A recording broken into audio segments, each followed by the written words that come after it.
Welcome back to the Victorian Sims Challenge. We are here with the Jung household, and I've got a baby with me who is absolutely determined to touch the mic. I don't know why the mic is more fun than a toy duck chick. I don't know. It's cute. She should like it. Don't know what the issue is, but I've adjusted the mic several times and here we go. So the Jung household is a place that brings me a lot of existential dread to play at this point because we've got roughly 10 Sims living in the household. And of course we do have multi-generations here. We have generations 3 and 4 and some of Sims from Rodney's family back in China. We have the Bows living with them. Chen is pretty much in existential dread most of the time. He is really struggling. I'm not sure why, but he's not happy. I don't think he's liking it very much here in New Whitby. Willard, our heir, is probably one of the more carefree Jungs that I've seen in a very long time, which is actually like really quite lovely, considering the fact that this household is absolute chaos. Oh, and there goes the stuffed animal. Good. We are able to get rid of most of the children by sending them to school during the day. All of the kids here do attend phase school. However, by the time the kids come home from school, we have May and Chen having a little woohoo, and guys, they are driving me crazy. We have so many kids in this household. We do not need more, and yet they are trying their hardest to make more children. I'm losing it. I'm losing it a little bit, but it's fine. It's absolutely fine. Lydia and Peter are still their same old kind of pleasure sim-esque selves, despite the fact that they are somehow both family sims, which doesn't make sense to me. I think I need to stop that. Peter is also in the education career, although he's really quite struggling. I think Peter isn't exactly the strongest worker, and so I'm not sure he's ever going to reach the top of this career. Evelyn and Wenling, although cousins, are honestly being raised like sisters at this point. They've been together since they were both children, and they get along really, really well. Now, we have a little bit of family baking happening with Evelyn and Lydia because we're having a little bit of a family reunion. I decided, you know what, let's have all the Jungs over that we can fit in one house. And lo and behold, it starts off with a brawl because of course it does. And so we have Wenling, and I think this is Margaret Leela. Margaret is... No, you don't need the mic. You don't need the mic. Margaret is Jonah's daughter, so I don't know why that's happening here. I didn't know that they had any kind of fighting happening between them, but apparently these two do not get along at all, which is sad, but you know what? Fine, Wenling. If you want to fight people, go ahead, be a Jung. We also have Birdie and Della here. We've got Hiram, and even Rosabelle came. I was a little surprised that Rosabelle decided to come, just because you would think that the Jungs are a little beneath her at this point, but Rosabelle is such a sweet girl, and she's had her own bout of tragedy despite the fact that she married very, very well. We also have Aldous. Aldous' wife, Justine, didn't come, unfortunately. No one knew her, so we couldn't invite her. Sorry, Justine. And of course, Chen and May are just having a little canoodle in the main master bedroom in the middle of a party, which is fine. Willard is chatting with Hiram. So Hiram is actually the local tutor in town. You saw a little bit of his story in one of the story posts that I did on Tumblr. If you're not following that, I'll link it down below. I post all of the updates for the extra families there. And Birdie, I always forget that Birdie and Peter are like siblings. It just kind of shocks me. I don't know.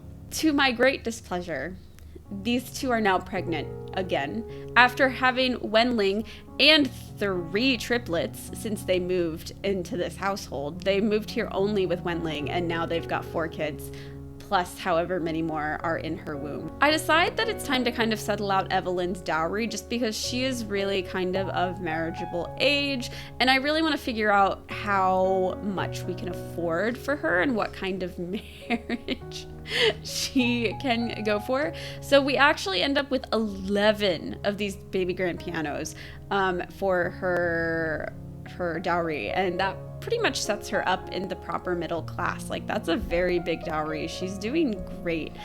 And so we can actually do a pretty good marriage for her. I decided to do that instead of putting all of the money into the house. Just because I feel like at this point, the Jungs, like, it doesn't matter what social class they technically rank into if their reputation is trash. So really, I'm hoping that we can make a good marriage for Evelyn, and that could help out a little bit. So what I'm sort of thinking here is Archibald Lawson. That's right, a Lawson. I know, it's a little bit crazy, but we'll see what happens. These two are actually really good friends. He is the son of Nathaniel and Beatrice Lawson, the heirs to the main Lawson line. However, he is not the heir. He's, I think, actually the youngest son of them. They've got a couple sons, and so this wouldn't exactly be the most advantageous marriage for Archibald, but it would be really great for Evelyn. However, because he's not the heir, he really does need someone with a solid dowry so that he can establish his own household, his own estate. And so, although it's not exactly socially an appropriate match, financially, it makes a lot of sense. So we are going to kind of keep that in our back pocket, see how their relationship turns out. Now, Archibald will be going to university, so it's going to be a little bit of time until they could actually get married. So we'll just kind of have to wait a little while. She'll probably be an adult by the time they get married. But that's okay. Like, there's going to be plenty of time. Both of their mortality rolls have gone pretty well. So I'm not super concerned about that at the moment. So I'm really just focusing right now on building up a friendship that could hopefully one day blossom into something more. Although they don't have any chemistry, which is, they actually have like negative chemistry. They absolutely are not attracted to each other. But I don't think this marriage is supposed to be about attraction. This is very much a marriage that is figuring out a way to afford the luxuries that he grew up in, because the Lawsons are probably the wealthiest family in town, maybe save for the Kings. I don't know which one exactly has more net wealth, but they're both pretty well off. So you can see here he has two older brothers. They're both actually at university now. So I decided to send the teens off to the local bookshop, just kind of like get out in town, hang out with some friends. For some reason, the O'Neilly bookshop has actually kind of become a little bit of a hub in town for the teenagers. So Willard and Evelyn kind of like play chess. Interestingly, we have John Harris Harvey here. Now, John is the new heir to the King household, which is shocking. And he is actually best friends with Wendling. I don't really know how this friendship started, but they are thick as thieves. It's not romantic. They're just really, really good friends. However, John isn't really friends with that many Sims. So his friendship with Wendling is kind of interesting and kind of shocking. At first I was sort of maybe thinking, well, John and Evelyn, like, this could maybe be a good match, but they also have no chemistry. So my Sims are just refusing matches at this point. I don't know what's going on because I have thrown two very eligible bachelors at Evelyn and come up dry both times. Like, at this point, I think John would rather be matched with Wendling. I mean, did you see that shrug? He's just like, yeah, this isn't that great. So, say hi, Annie Banani. I'm sorry, she's just so cute. So you can see that the household is just derailing in size. The dining table isn't big enough to even handle half of the people who live here. So the pregnancy was kind of my last straw, and I decide that it is high time for the Bows to move out on their own. I'm sending them roughly like with 8,000 simoleons. That's probably a lot more than they actually possess financially, but I figure the Jungs at this point are just like, this household is so wild, I will pay you to leave. So the Jungs are kind of funding the Bows, you know, to have their own house. But I would be willing to gamble that it's absolutely worth it to have their own space back, because the Bows are a big family. Yeah, they are.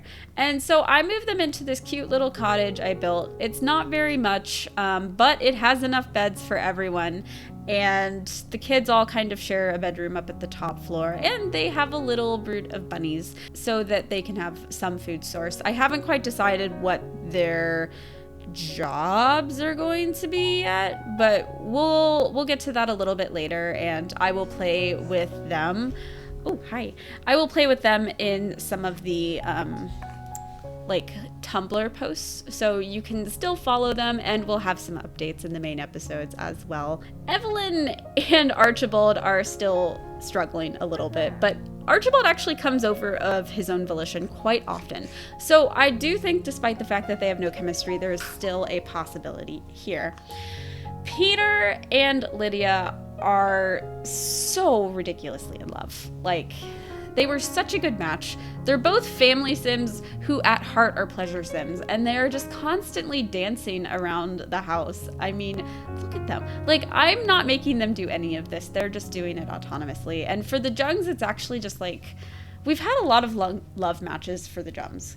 And so because Evelyn is going to be marrying very well, if, you know, she stops fighting me, I do want to focus on her skills to really kind of enhance the social match that we're making here. Although we have all of these eligible bachelors being thrown out, Wenling's just not really interested in any of them. Now, Wenling and Margaret have actually started to become friends again. I don't know how they went from brawling to friends, but you know what? They're the Jungs. It's fine.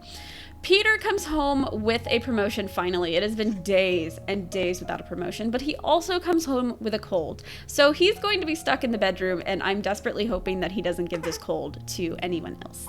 Right, Annie Banani? Right. And so Willard is actually a very active sim, and I think he has almost all points in active, as opposed to lazy. And he also has interest in health and fitness. So I decided to let him really kind of focus on toning up his body. I normally don't worry about that, but since he's a pretty active sim, I was like, you know, I feel like this actually kind of fits with his character. And so we let him do a little bit of yoga while the girls are kind of just hanging out and playing with the balls and stuff outside in the yard.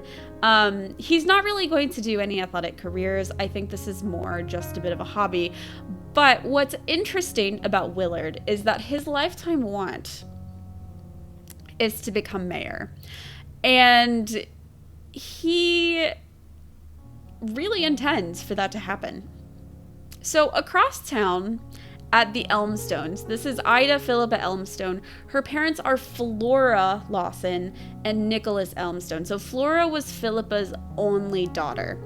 And they are not in a particularly great financial situation. They spent pretty much all of their inheritance and dowry on the house. So they have a really ornate, really beautiful home, but they only have 10,000 simoleons for Ida's dowry. And that's not much. That's like lower class, lower middle class level dowry. So wild that suddenly we're associating the Lawsons with the Jungs. But I invite over the Jungs to kind of consider a match. And lo and behold, these two decide to get it on in the master bedroom. Because of course they do. Of course they do. So this is obviously a really great start to this entire social encounter. But Willard and Ida, I was thinking could be a good pair. I've seen them together and I thought they had some chemistry. However, they absolutely do not get along as friends. Every interaction, every friendly interaction I do between these two goes so wrong.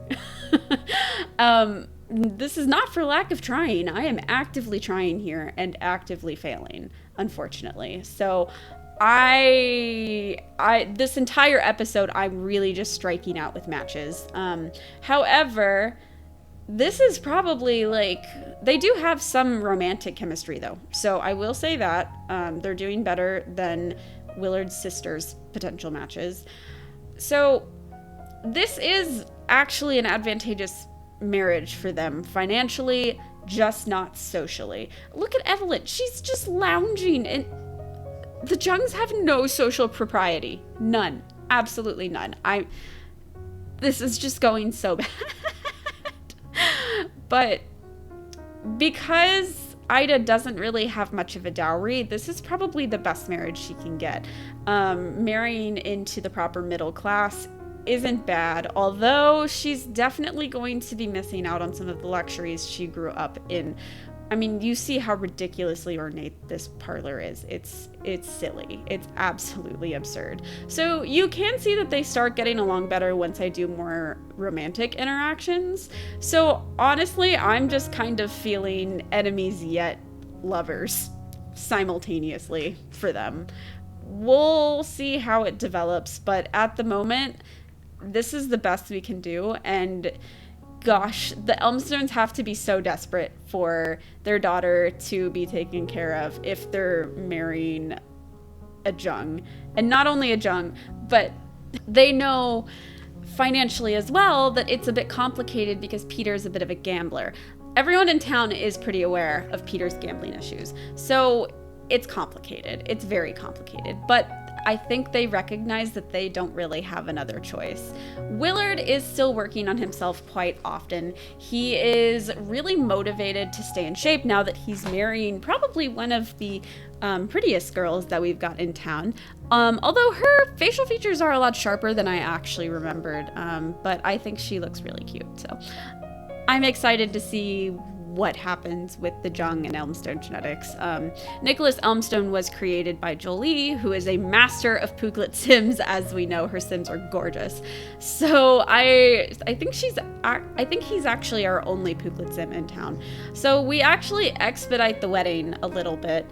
I decide just to have a small vineyard wedding because neither of them really have extra money to spend on a wedding, and so it's very simple, very candlelit, and in the evening you can see above her head that Ida is pleased that she's marrying into at least a somewhat stable match. I would not say wealthy, I would say stable. Yeah? Would you say stable too? Oh, okay. She recently learned how to suck on her bottom lip and it's like my favorite thing ever. It's so cute. So cute. So the wedding goes off well. We use the marriage of convenience or whatever mod, so they don't actually have that high of a romantic relationship, but for the sake of, my sanity, we still have the wedding go off. You can see that they're definitely a little stiff around each other at first, but Willard, coming from a very playful family, breaks things in pretty well, and Ida doesn't respond very well to that because she comes from a very proper family, so boy, I don't know. I don't know, guys. I don't know what to expect out of this. It's gonna be a very strange relationship. So we do have a little bit of wedding cake as well. And of course, Willard smashes it in Ida's face. She puts on a good face, a good front, trying to be a good sport. But you just know that Ida is dying inside. And her mother also is probably dying inside. Also, Peter's not here. He would probably be drunk. But because he has a cold, I'm secluding him at home. Because I've learned my lesson. I really have. Flora is livid. She thinks the state of the vineyard is pretty bad. She was really hoping that it would be more decorated, it would be fancier, and they put very little effort into this wedding, so Flora is just not happy. But nonetheless, the wedding ends, not a single brawl, which is something I'm very proud of for the Jungs, because boy do the Jungs like fighting each other. Not even like other people, like they fight each other. But that's neither here nor there. It's just how they are. So I send everyone home, and just to make her look a little bit older, I do pull Ida's hair up. She is very young. She's a lot younger than Willard. She's only just barely a teenager. She's probably like 15. Whereas Willard, I would say, is closer to 17 or 18. And so also time for Lydia to age up into an elder, which is just strange to me because I still think of Lydia as this very like Anne of Green Gables, like 2 braids, living at the farm, at the Holloway farm, and just being a wonderful carefree spirit. I think that her marriage to Peter was a good one because they get along so well, and Lydia is so pleasure oriented that she doesn't even seem to mind that Peter has all of these issues like gambling and drinking. But here we go, she's an elder, and I think she makes a really cute elder. I was going to get rid of her braid, but I just emotionally couldn't do it despite the fact that it's clipping through her dress. But it's fine. At some point I'll probably fix it, but we'll see. So it is time for these two to consummate their marriage. Because their relationship is a little bit lower, I use the casual ACR menu to have them consummate their marriage so it doesn't directly affect their relationship. Also because it probably wouldn't have succeeded otherwise. And shockingly enough, it only took 1 go. I feel a little bad that Ida's so young, but they do end up pregnant from this very first woohoo. So unfortunately, she's really not getting to enjoy the last of childhood. But we have like 10,000 extra simoleons that we can spend on the house. And so I do decorate their bedchambers a little bit more. So that is where we are going to end off today. Next episode I'm posting will probably be a decades episode. And then we'll have the price recap and then the price episode for season 2. So thank you guys so much for watching and hanging out with me and Annie. We're really glad that you're here. Say bye.